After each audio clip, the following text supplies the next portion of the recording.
Saddle up. It's time to read our Bible today. Chapter 15, the Song of Moses and Miriam. And no, I'm not going to sing this. I'm going to read it. None of you want to hear me sing at all. Then Moses and the Israelites sang the song to the Lord. I will sing to the Lord, for he is highly exalted. The horse and its rider he has hurled into the sea. The Lord is my strength and my song. He has become my salvation. He is my God, and I will praise him. My father's God, and I will exalt him. The Lord is a warrior. The Lord is his name. Pharaoh's chariots and his army he has hurled into the sea. The best of Pharaoh's officers are drowned in the Red Sea. The deep waters have covered them. They sink to the depths like a stone. Your right hand, O Lord, was majestic in power. Your right hand, O Lord, shattered the enemy. In the greatness of your majesty, you threw down those who opposed you. You unleashed your burning anger. It consumed them like stubble. By the blast of your nostrils, the waters piled up. The surging waters stood firm like a wall. The deep waters congealed in the heart of the sea. The enemy boasted, I will pursue. I will overtake them. I will divide the spoils.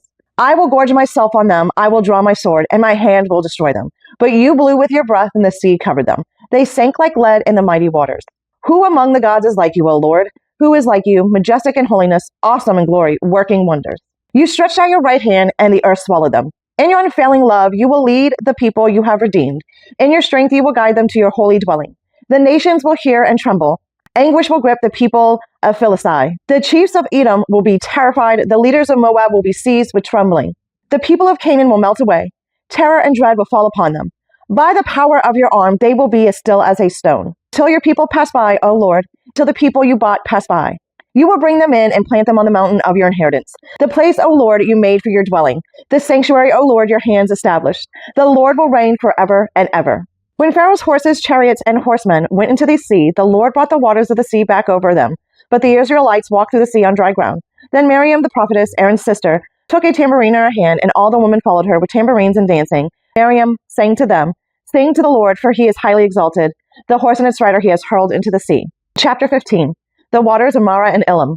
Then Moses led Israel from the Red Sea, and they went into the desert of Shur. For 3 days they traveled in the desert without finding water. When they came to Marah, they could not drink its water because it was bitter. That is why the place is called Marah. So the people grumbled against Moses, saying, What are we to drink? Then Moses cried out to the Lord, and the Lord showed him a piece of wood. He threw it into the water, and the water became sweet. There the Lord made a decree and a law for them, and there he tested them. He said, If you listen carefully to the voice of the Lord your God, and do what is right in his eyes, if you pay attention to his commands and keep all his decrees, I will not bring you any of the diseases I brought on the Egyptians, for I am the Lord who heals you. Then they came to Elim, where there were 12 springs and 70 palm trees, and they camped there near the water. Chapter 16. Manna and quail. The whole Israelite community set out from Elim and came to the desert of Sin, which is between Elim and Sinai, on the 15th day of the second month after they had come out of Egypt. In the desert, the whole community grumbled against Moses and Aaron. The Israelites said to them, If only we had died by the Lord's hand in Egypt. There we sat around pots of meat and ate all the food we wanted, but you have brought us out into this desert to starve this entire assembly to death. Then the Lord said to Moses, I will rain down bread from heaven for you. The people are to go out each day and gather enough for that day. In this way, I will test them and see whether they will follow my instructions. On the 6th day, they are to prepare what they bring in, and that is to be twice as much as they gather on the other days. So Moses and Aaron said to all the Israelites, In the evening, you will know that it was the Lord who brought you out of Egypt. And in the morning, you will see the glory of the Lord, because he has heard your grumbling against him. Who are we that you should grumble against us? Moses also said, You will know that it was the Lord when he gives you meat to eat in the evening, and all the bread you want in the morning, because he has heard your grumbling against him. Who are we? You are not grumbling against us, but against the Lord. Then Moses told Aaron, Say to the entire Israelite community, Come before the Lord, for he has heard your grumbling. While Aaron was speaking to the whole Israelite community, they looked toward the desert, and there was a glory of the Lord appearing in the cloud. Chapter 16, Manna and Quail continued. The Lord said to Moses, I have heard the grumbling of the Israelites. Tell them, At twilight you will eat meat, and in the morning you will be filled with bread. Then you will know that I am the Lord your God. That evening quail came and covered the camp, and in the morning there was a layer of dew around the camp. When the dew was gone, thin flakes like frost on the ground appeared on the desert floor. When the Israelites saw it, they said to each other, What is it? For they did not know what it was. Moses said to them, It is the bread the Lord has given you to eat. This is what the Lord has commanded. Each one is to gather as much as he needs. Take an omer for each person you have in your tent. The Israelites did as they were told. Some gathered much, some little. And when they measured it by the omer, he who gathered much did not have too much, and he who gathered little did not have too little. Each one gathered as much as he needed. Then Moses said to them, No one is to keep any of it until morning. However, some of them paid no attention to Moses. They kept part of it until morning, but it was full of maggots and began to smell. So Moses was angry with them. Each morning, everyone gathered as much as he needed, and when the sun grew hot, it melted away. On the 6th day, they gathered twice as much, 2 omers, for each person, and the leader of the community came and reported this to Moses. He said to them, "This is what the Lord commanded. Tomorrow is to be a day of rest, a holy Sabbath to the Lord. So bake what you want to bake and boil what you want to boil. Save whatever is left and keep it until morning." So they saved it until morning, as Moses commanded, and it did not stink or get maggots in it. Eat it today," Moses said, "because today is a Sabbath to the Lord. You will not find any of it on the ground today. 6 days you are to gather it, but on the 7th day, the Sabbath, there will not be any." Nevertheless, some of the people went out on the 7th day to gather it, but they found none.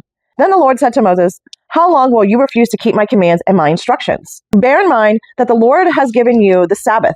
That is why on the 6th day he gives you bread for 2 days. Everyone is to stay where he is on the 7th day. No one is to go out." So the people rested on the 7th day. The people of Israel called the bread manna.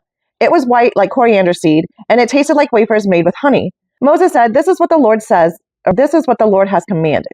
Apologies.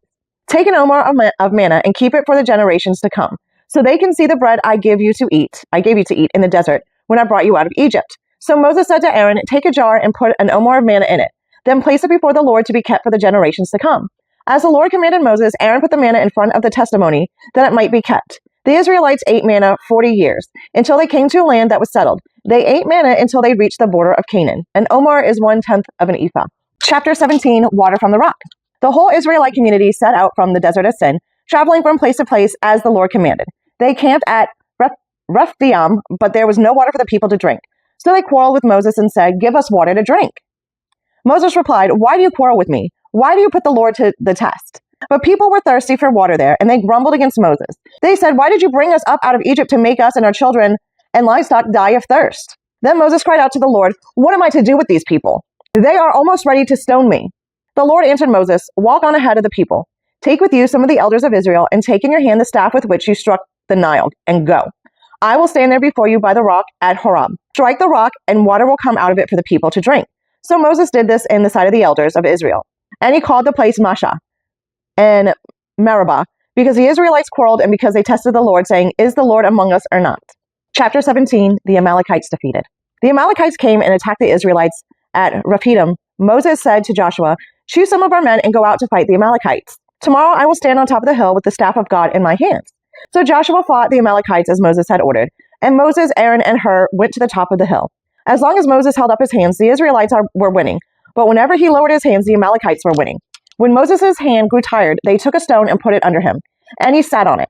Aaron and Hur held his hands up, one on one side and one on the other, so that his hands remained steady till sunset. So Joshua overcame the Amalekite army with the sword. Then the Lord said to Moses, "Write this on a scroll as something to be remembered, and make sure that Joshua hears it, because I will completely blot out the memory of Amalek from under heaven." Moses built an altar and called it, "The Lord is my banner." He said, "For hands were lifted up to the throne of the Lord. The Lord will be at war against the Amalekites from generation to generation." Your friends matter. Chapter 18, Jethro visits Moses. Now Jethro, the priest of Midian and father-in-law of Moses, heard of everything God had done for Moses and for his people Israel, and how the Lord had brought Israel out of Egypt. After Moses had sent away his wife Zipporah, his father-in-law Jethro received her and her 2 sons. One son was named Gershom, for Moses said, "I have become an alien in a foreign land." And the other was named Eleazar, for he said, "My father's God was my helper. He saved me from the sword of Pharaoh." Jethro, Moses' father-in-law, together with Moses' son and wife, came to him in the desert where he was camped near the mountain of God. Jethro had sent word to him, "I, your father-in-law Jethro, am coming to you with your wife and her 2 sons." So Moses went out to meet his father-in-law and bowed down and kissed him. They greeted each other and then went into the tent. Moses told his father-in-law about everything the Lord had done to Pharaoh and the Egyptians for Israel's sake, and about all the hardship they had met along the way and how the Lord had saved them. Jethro was delighted to hear about all the good things the Lord had done for Israel in rescuing them from the hand of the Egyptians. He said, "Praise be to the Lord who rescued you from the hand of the Egyptians and of Pharaoh, and who rescued the people from the hand of the Egyptians. Now I know that the Lord is greater than all of the gods, for he did this to those who treated Israel arrogantly." Then Jethro, Moses' father-in-law, brought a burnt offering and other sacrifices to God, and Aaron came with all the elders of Israel to eat bread with Moses' father-in-law in the presence of God. The next day, Moses took a seat to serve as judge for the people, and they stood around him from morning till evening. Oh, this shirt. This is going to be linked below. It's our GB God's Version tee. It's got a little bit longer short sleeve, soft, cotton, comfy, with a cross of nails on the back. I'll insert that picture here. It's going to be linked below. Go ahead and get yours. We have multiple colors, multiple sizes. Until next time, Be blessed. Have a great day. And thanks for your support.